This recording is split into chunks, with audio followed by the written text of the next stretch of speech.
तो पिछले 2-3 दिनों से मैं एमपी पुलिस के रिगार्डिंग कुछ ना कुछ अपडेट की वीडियो डाल रहा हूं। उन 2-3 वीडियो में मुझे कुछ स्टूडेंट के कॉमन कमेंट्स दिखे हैं और उसमें जो कमेंट में एक बहुत ही शानदार प्रश्न उनका है कि क्या हमारा जो एमपी पुलिस का रिजल्ट आएगा उसमें 13% को होल्ड करने की बात है, तो उन 13% को होल्ड रिटर्न में ही कर दिया जाएगा या फिजिकल की बात करेंगे। तो इस प्रश्न का जवाब मैं इस छोटे से वीडियो में आपको देने वाला हूं, तो वीडियो के अंत तक बने रहिए और इस वीडियो से पूरी जानकारी मैं आपको क्लियर कर दूंगा कि यहां पर क्या होने वाला है और क्या नहीं होने वाला है। तो दोस्तों, मेरा नाम है राकेश चौहान और हेल्पिंग टिकर्स के यूट्यूब चैनल पर मैं आप सभी का हार्दिक स्वागत करता हूं। अगर इस चैनल पर आप पहली बार आए हैं तो चैनल को सब्सक्राइब करके बेल आइकन को प्रेस कर लीजिएगा, ताकि एमपी पुलिस के रिगार्डिंग या अन्य वैकेंसियों के रिगार्डिंग कोई भी महत्वपूर्ण अपडेट आता है तो इस चैनल के माध्यम से आप तक सबसे पहले पहुंच जाएगा। दोस्तों, सबसे पहली बात यह है कि यहां पर क्या है 113% का और 13% होल्ड कब करेंगे उसका मैं यहां पर आसान शब्दों में जवाब देता है।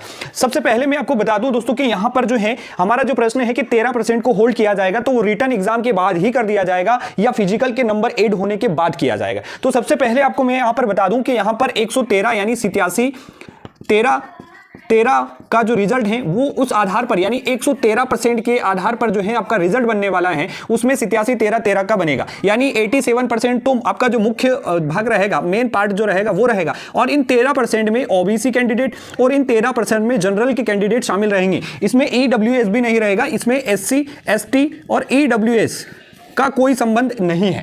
ठीक है, तो यहां पर 13%, क्योंकि अगर ओबीसी का जो मुद्दा है वो 27% का है और अभी ओबीसी को 14% का आरक्षण मिलता है, यानी जो 13% है उसका विवाद है। तो अगर मुद्दा ओबीसी के हित में आता है यानी 27% ओबीसी को आरक्षण मिलता है तो इन 13% ओबीसी कैंडिडेट को शामिल कर लिया जाएगा।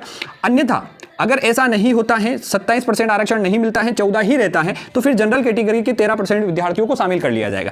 यहां तक चीजें सारी क्लियर है। अब यह है कि ये जो 113% का रिजल्ट जारी करेंगे तो वो कब किस आधार पर करेंगे, रिटर्न में ही आपको प्रावधिक सूची मुख्य सूची में कर देंगे या फिजिकल के नंबर ऐड होने के बाद, क्योंकि आपको पता है कि यहां पर 100 नंबर का आपका रिटर्न एग्जाम हो चुका है और अभी 100 नंबर का फिजिकल बाकी है। देखिए, यहां पर अभी ऑफिशियली कुछ भी चीजें क्लियर नहीं है कि एएसबी की क्या मंशा है, लेकिन ये स्पष्ट है कि एएसबी ने कहा है कि हम एमपीपीएससी के एजेंडे पर काम करेंगे। एमपीपीएससी ने जिस तरीके से इस फॉर्मूले को यूज किया है उसी आधार पर हम रिजल्ट जो है वो जारी करेंगे। तो एमपीपीएससी क्या करता है वो मैं आपको बता देता हूं। देखिए, एमपीपीएससी अपने रिजल्ट किस प्रकार से बनाता है वो मैं आपको बता देता हूं। यहां पर एमपीपीएससी क्या करता है वही यहां, क्योंकि ओबीसी आरक्षण का मुद्दा यहां पर भी है, तो इसमें क्या होता है 3 स्टेज होते हैं बेटा। यहां पर 3 स्टेज, प्री, मेंस और इंटरव्यू जो है वो होता है। अब यहां पर प्री आपको पता है कि क्वालिफाई होता है, इसमें 2 पेपर होते हैं और यहां जो प्रीलिम्स होता है वो क्वालिफाइंग नेचर का होता है। यहां पर किसी प्रकार का कोई नंबर जो है आपका सिलेक्शन में नहीं जुड़ता है। लेकिन यहां पर क्या होता है, एमपीपीएससी 2 प्रकार से जो है अपना रिजल्ट जारी करता है। एक रिजल्ट जारी करता है मुख्य सूची का यानी आपका 87% का, और दूसरा रिजल्ट जारी मतलब कट ऑफ जारी करता है वो है प्रावधिक सूची का। प्रावधिक यानी प्रोविजनल लिस्ट जो 13% के अंतर्गत रखी जाती है। अब एमपीपीएससी 2 प्रकार के कट ऑफ जारी करता है। इसमें अब यहां पर आपका जनरल का भी रहता है कट ऑफ, ओबीसी का भी रहता है, ईडब्ल्यूएस का भी रहता है, एससी का भी रहता है और एसटी का भी यहां पर कट ऑफ रहता है। लेकिन प्रोविजनल में यानी 13% में केवल 2 ही कैटेगरी का कट ऑफ बनता है, एक जनरल कैटेगरी का और एक ओबीसी कैटेगरी का कट ऑफ बनता है। अब यहां पर होता क्या है, अब जिसने मुख्य सूची यानी मेन सूची 87 में की कट ऑफ को क्वालिफाई किया है तो वो मुख्य सूची यानी 87 के आधार पर ही मुख्य परीक्षा में शामिल होता है, जो मेंस एग्जाम होता है उसमें शामिल होता है। यानी यहां पर केवल वो मुख्य सूची में शामिल हुआ और मेंस में जो नंबर आएंगे उसी आधार पर वो आगे इंटरव्यू में बढ़ेगा और उसी हिसाब से उसका जो सिलेक्शन है, उसका जो रिजल्ट है वो क्लियर हो जाता है। लेकिन यहां पर जो जिसने प्रोविजनल कट ऑफ क्लियर किया है तो वो मेंस भी इसी लिस्ट के अंतर्गत मेंस देता है, चाहे मेंस में वो कितना भी अच्छा नंबर स्कोर कर रहा है, चाहे वो प्रोविजनल लिस्ट में आकर मुख्य सूची में रहे स्टूडेंट से भी ज्यादा नंबर लेकर आता है तो भी वो प्रोविजनल लिस्ट का ही हिस्सा रहता है, चाहे फिर वो इंटरव्यू तक भी जाता है और इंटरव्यू में भी उसके अच्छे मार्क्स होने के बावजूद भी वो प्रोविजनल लिस्ट में रहता है।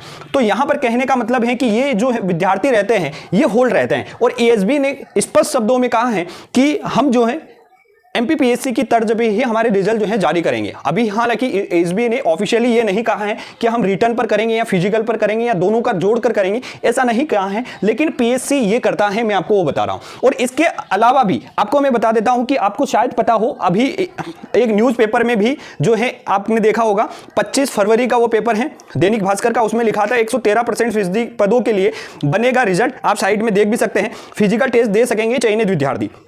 ये इसके लिए मैंने एक वीडियो भी बनाया था, लेकिन यहां पर आप छोटी सी कटिंग इसकी देख सकते हैं। यहां पर उसने लिखा है सेकेंड राउंड में प्रावधिक हो सकेंगे शामिल।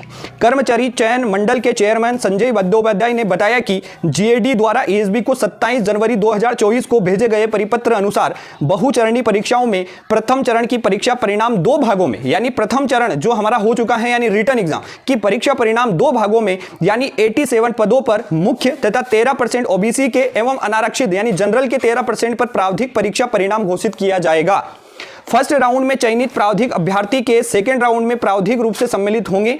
कोर्ट के अंतिम निर्णय आने के उपरांत वह अपने संबंधित वर्ग ओबीसी हो या जनरल में रोके गए 13% के विरुद्ध ही चयनित होंगे, ना कि पूर्व घोषित किए 87 पदों के विरुद्ध। यही नियम पुलिस आरक्षक परीक्षा 2023 में लागू होगा। ये स्पष्ट तौर पर इन्होंने यहां पर दिया गया है, यानी यहां पर सीधा सीधा सा अर्थ ये निकाला जा सकता है कि आपका जो रिजल्ट यहां पर रिटर्न का रिजल्ट बनेगा वो भी मेरे ख्याल से 2 कैटेगरी में बनना चाहिए, एक मुख्य सूची का और एक प्रावधिक सूची का, यानी एक मुख्य मेन और एक प्रोविजनल लिस्ट जो है उसमें बनना चाहिए। अब इसका कट ऑफ जो है general OBC EWS ST SC का अलग बनेगा और प्रोविजनल लिस्ट में जनरल और ओबीसी का कट ऑफ अलग बनेगा। जो इस सूची में शामिल होंगे वो फिजिकल भी इसी सूची के अंतर्गत देंगे, यानी इसमें जिसका नाम आएगा उसे निश्चित तौर पर होल्ड रहना पड़ेगा, और जिसमें इसका नाम इस सूची में जिसका नाम आ जाएगा उन्हें मुख्य रूप से अंतिम जो परिणाम है वो यहां पर देखने को मिलेगा।